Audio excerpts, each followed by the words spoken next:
পোশাকটা পরে আমরা যখন এই কাজটা করি তখন আমাদের তেল ডালডা ময়দার কাজ, আগুন পানির কাজ, এই জন্য পোশাকটা মাঝে মাঝে খুলে রাখি।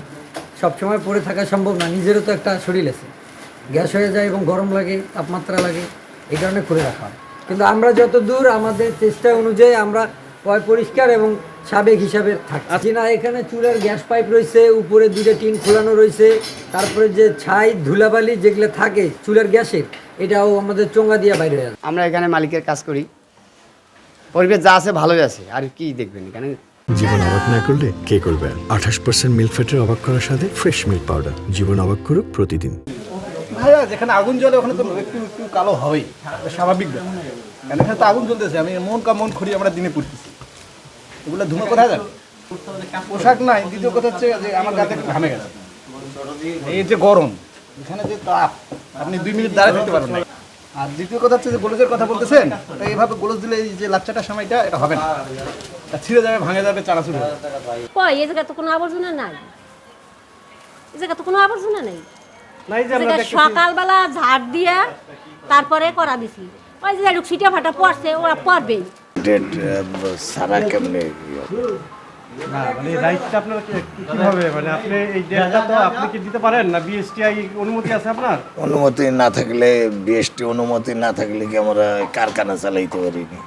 কোথায় নোংরা, আমরা তো কিসে নোংরা দেখলেন বলেন, আমার একটু বুঝান। আপনি ওই যে সেমাইগুলো রাখছেন, আমরা ওখানে দেখলাম যে আপনার ওই পাশে ময়লা, তার মাঝে আপনি সেমাইগুলো আপনি সাজাই রাখছেন। কোনটা ময়লা আমি তো বুঝি না। মানে আপনারা যদি বলেন ময়লা, তাহলে তার বলার কিছু নাই। তো খালি হাতে কাজ ছাড়া আপনার এ কাজ হয় না। আপনি যত বড় কারখানায় যান আর যত বড় করেন, ওটা খালি হাত ছাড়া হয় না, ওটা ইসে হবে না। পোকা দেখান দিয়ে আমার একটু দেখান দিয়ে একটা পোকা। আপনি ভিডিও আমার একটু প্রমাণে দেখাই যান যে এই যে পোকাটা কিসের পোকা।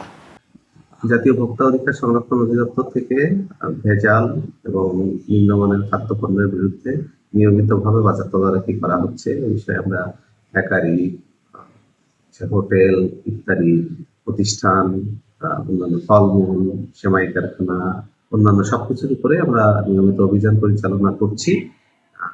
আমাদের এখানে আমরা সব জায়গাতেই গিয়েছি, আমাদের কাছে যে জায়গাগুলো থেকে অভিযোগ আসছে আমরা যাওয়ার চেষ্টা করছি।